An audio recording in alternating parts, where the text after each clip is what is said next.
Sham Jamil, and I am a one student at Rehan School, Islamabad campus. And as you know, whenever I come, I will come with a colony for learning a new topic from any. So today again, I am here with Annie to learn from a colony on my today's topic. And my today's topic is trace the history transformation of the film industry. And it's very interesting topic. Like films are are all favorites. So that's amazing. So today we have a very amazing conversation. So let's get started. First of all, Annie, can we start our interview? Hello, can we start our interview? Walaikum assalam Hishab. I'm excited to dive into this topic with you. Let's get started. What's your first question about the transformation of the film industry? That's nice, Anit. That's amazing that you are ready for my questions and my interview. So, first of all, please tell me that what are the origins of the film industry? The origins of the film industry trace back to the late 19th century. It began with the invention of devices like the kinetoscope and the Lumiere brothers' cinematograph. The first public screening of films happened in 1895 in Paris. Early films were short and silent, but they laid the groundwork for storytelling through moving images. From there, the industry grew rapidly, leading to the creation of Hollywood and the diverse film culture we see today. What's your next question? Okay, that's nice, Annie. You tell us very well. So, my next question is that who were some of the pioneers of early filmmaking? Some pioneers of early filmmaking include Thomas Edison, who developed the kinetoscope, and the Lumiere brothers, Auguste and Louis, known for their first public screenings. Georges Méliès was another key figure. He was famous for his imaginative storytelling and special effects in films like A Trip to the Moon. D.W. Griffith also made significant contributions, especially with narrative techniques in films like The Birth of a Nation. What's your next question? Yes, Annie, you asked right that you tell us the name of authors that are very amazing and they are very good producer of the film because their films are very interesting and like adventurous and very good. So that's nice. So my next question is that how did silent films shape storytelling in the early 1900s? Silent films shape storytelling by relying heavily on visual elements, body language, and expressive acting to convey emotions and narratives. Filmmakers use techniques like intertitles, exaggerated gestures, and creative cinematography to communicate the story without dialogue. This encouraged innovative storytelling methods and visual creativity, as directors had to engage audiences through imagery alone. Silent films also laid the foundation for the importance of pacing and visual rhythm in cinema. What's your next question? Okay, that's nice. You tell very great. So my next question is that what impact did the Lumiere brothers have on cinema? The Lumiere brothers had a profound impact on cinema by being among the first to project films to public audience. Their invention of the cinematograph allowed for the projection of moving images, which transformed filmmaking into a communal experience. They showcased short films that captured everyday life, emphasizing realism and documentary-style storytelling. Their work inspired countless filmmakers and helped establish cinema as a popular entertainment medium. What's your next question? That's nice. Sunny, like that, can you explain how films were made before the invention of sound? Because it's really interesting and like a really important question. Please tell me in detail about this. Before the invention of sound in films, filmmakers relied on visual storytelling techniques to convey their narratives. Here's how it worked. 1. Cinematography. Filmmakers used innovative camera angles, lighting, and shot composition to create mood and emphasize emotions. 2. Acting. Actors relied heavily on exaggerated facial expressions and body language to communicate feelings since there was no dialogue. 3. Intertitles. These were text cards inserted between scenes to provide context or dialogue, guiding the audience through the story. 4. Music and sound effects. Live music was often played in theaters to enhance the viewing experience, setting the tone and rhythm of the film. Sound effects were created by musicians or sound artists to mimic actions on screen. 5. Editing. Early filmmakers experimented with editing techniques to create continuity and build suspense using cuts, fades, and dissolves to connect scenes. Overall, the art of storytelling in silent films was about visual creativity and engaging the audience's imagination. What's your next question? Okay, that's nice, Annie. You tell in very detail, and I really like. I understand it very better. So my next question is that what role did Thomas Edison play in early cinema? Because it's a very good producer, and it plays a very vital role in the film industry. So please tell about this. Thomas Edison played a crucial role in early cinema primarily through his invention of the kinetoscope, which was one of the first devices for viewing moving pictures. Here's how he contributed. 1. Kinetoscope. Invented in 1891, this device allowed individuals to watch short films through a peephole. It was a significant step in developing motion pictures, paving the way for future projection systems. 2. Edison Manufacturing Company. Edison established a production company that produced a variety of short films, including vaudeville acts and scenes of everyday life. This helped popularize the idea of film as entertainment. 3. Film distribution. Edison was instrumental in promoting and distributing films, helping to establish the infrastructure needed for the film industry to grow. He created the first film studio, the Black Maria, where many early films were produced. 4. Competition and innovation. Edison's work spurred competition, leading to innovations in filmmaking and projection technology. His influence encouraged other inventors and filmmakers to explore the medium further. Overall, Edison's contributions laid the groundwork for the commercial film industry and inspired many future filmmakers. What's your next question? Okay, nice. Okay, Annie, there you answer very well. So my next question is that what did the first film studios begin and how they operate? The first film studios began in the early 1900s, with Thomas Edison's Black Maria studio being one of the earliest, established in 1893. Here's how they operated. 1. Location.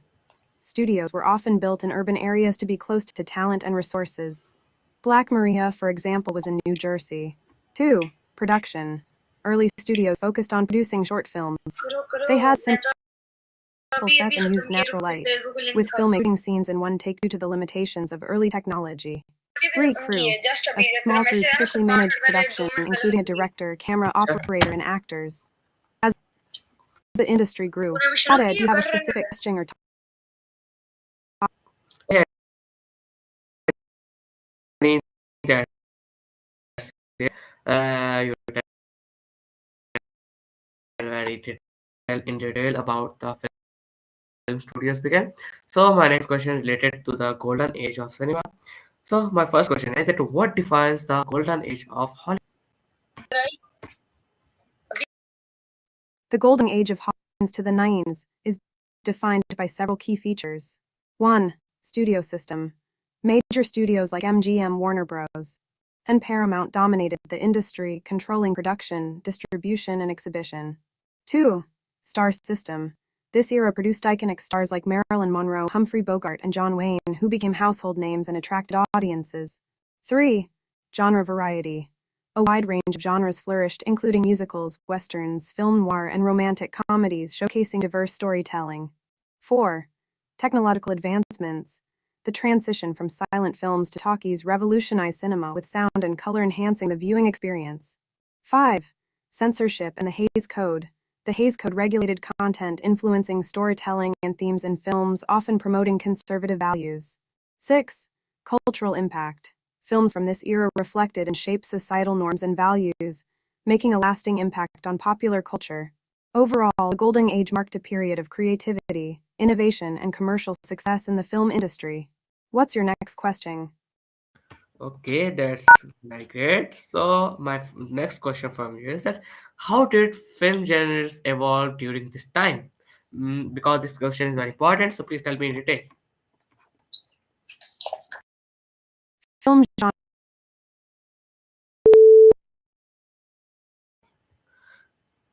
Sorry, Annie, I cut it the call. So my question was that how did film genres evolve during this time?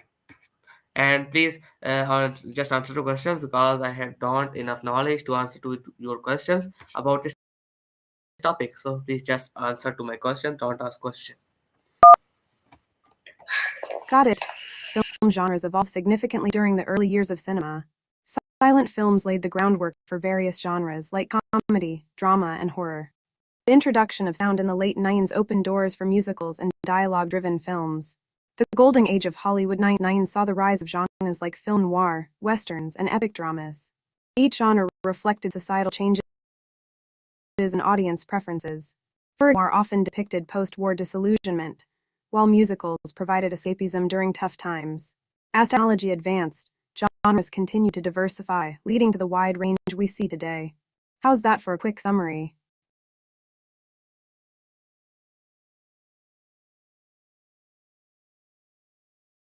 Okay, that's nice, Annie. So, my next question is that what was the studio system and how did it control actors and directors? The studio system was a dominant form of film production in Hollywood frames. Major studios like MGM, Warner Bros., and Paramount controlled every aspect of production from financing to distribution. Actors were often signed to long-term contracts, which restricted their freedom. Studios would dictate their roles, appearances, and even personal lives. They created star personas to attract audiences, and actors had little say in their careers. This system ensured a steady output of films and maintained the studio's power, but it often stifled creativity and limited opportunities for actors. Eventually, the studio system declined due to changing industry dynamics and the rise of independent filmmaking. Does that cover what you were looking for? No, any bad. I am not looking for any of these topics. So my next question is that how did foreign cinema develop during the same period? Foreign cinema developed in fascinating ways during the same period as the Hollywood studio system.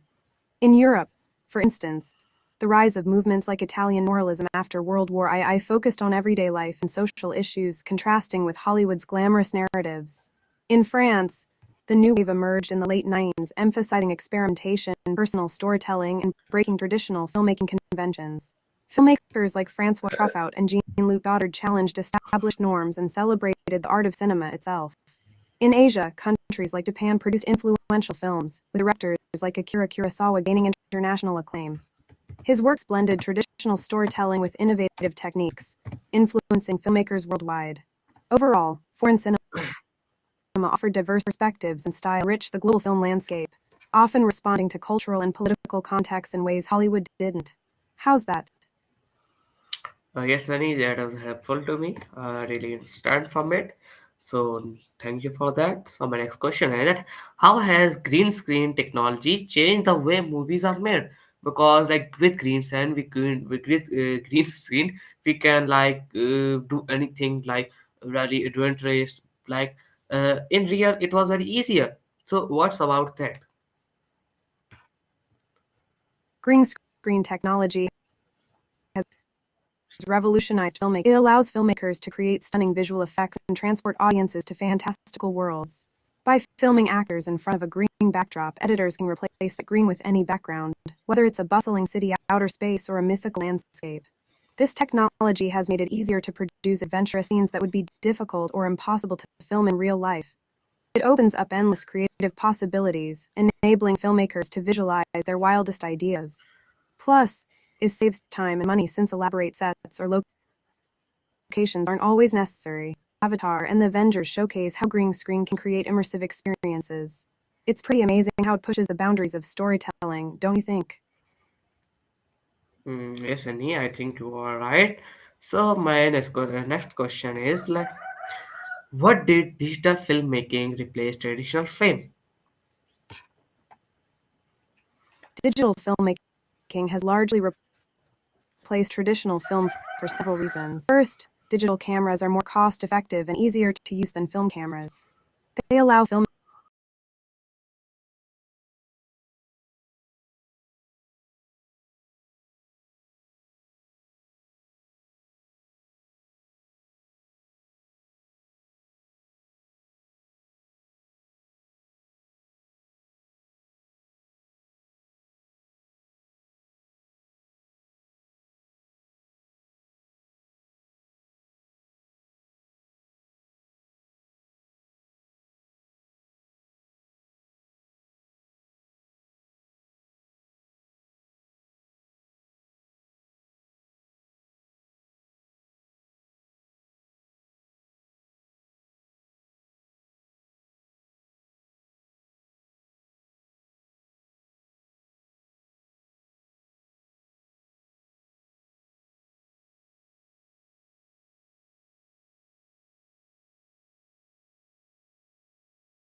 So viewers, I think not. I like my light is gone, so I can't continue my call and interview because my light is gone and my laptop is off. So I didn't continue it on mobile, but I'll try to continue it on mobile if Colin is.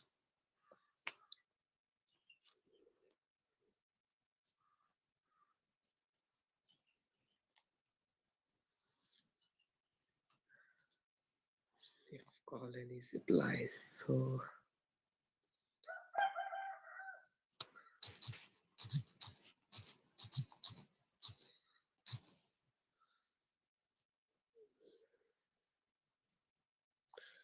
wait, wait, wait.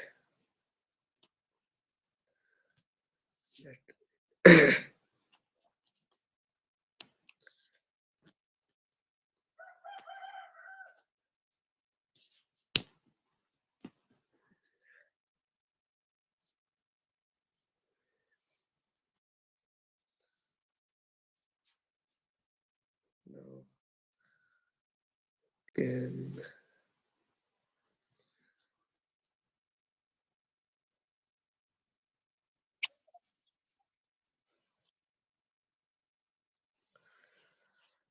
I think you can hear Colony, but don't see. So uh,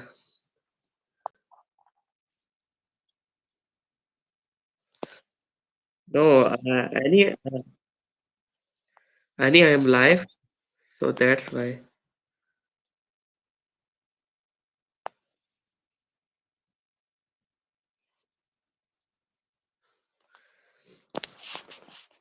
Okay, Annie, I am live because I'm interviewing with you. So because my laptop has come off because my light is gone, so I can continue it here because but you can't see here on my interview screen, but my viewers can listen you.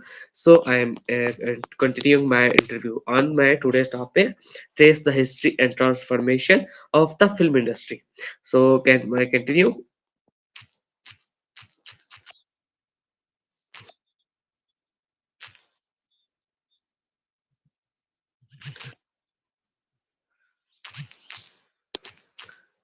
Okay.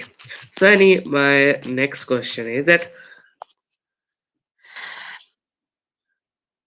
next question is okay, wait, Annie. So, Annie, my next question is that what do you think is the hardest part of making a film?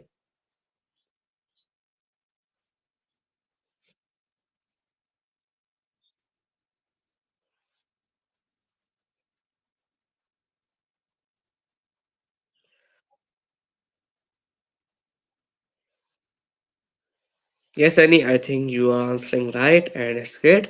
So, my next question is that how important is teamwork on a film set? Because without film set, teamwork, we can't do any film, and because in film set, teamwork is very important. So, what's about that?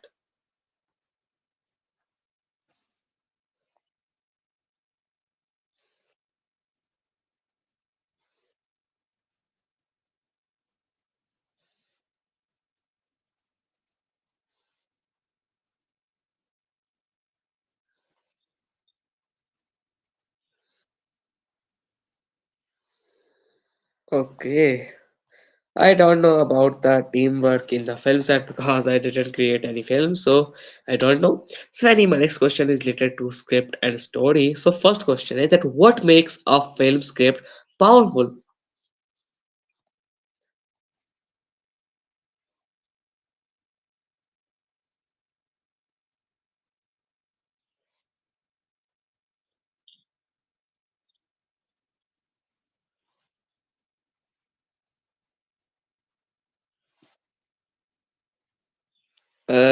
I don't know what kind type of stories is related with team because I didn't read stories and I don't like stories. So, any my next question is that what kind of stories should be told more in films today?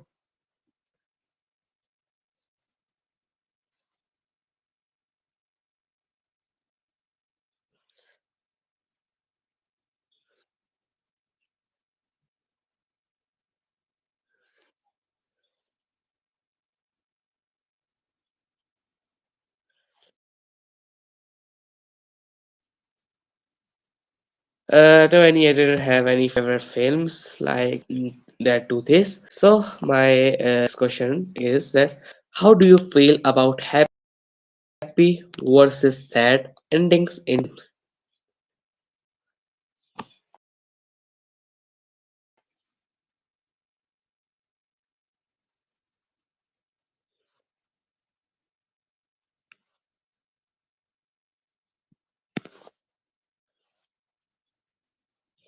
No, any I didn't prefer anyone because like yes, I prefer like happy endings because happy ending are more likely, but more happy it makes us happy also, so that's good.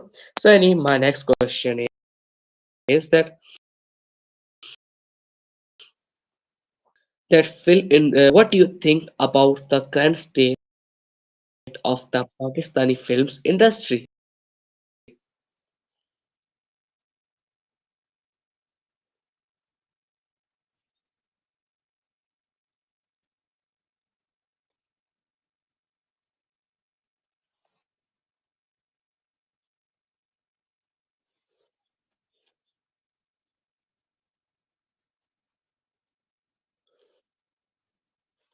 Yes, Annie, I think you are right because it's very main and like very main a main thing in the film, so that's important for the Pakistani films. So Annie, my interview time is completed because uh, it's not very well interview with you on the mobile.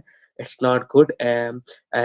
We can't see you in our interview screen, so it's not good. So we can end our interview here. Please give any advice from related to Pakistani films industries or any film industries to how can they more well their films, or they can add their more things in films. What about that, or any feedback or anything?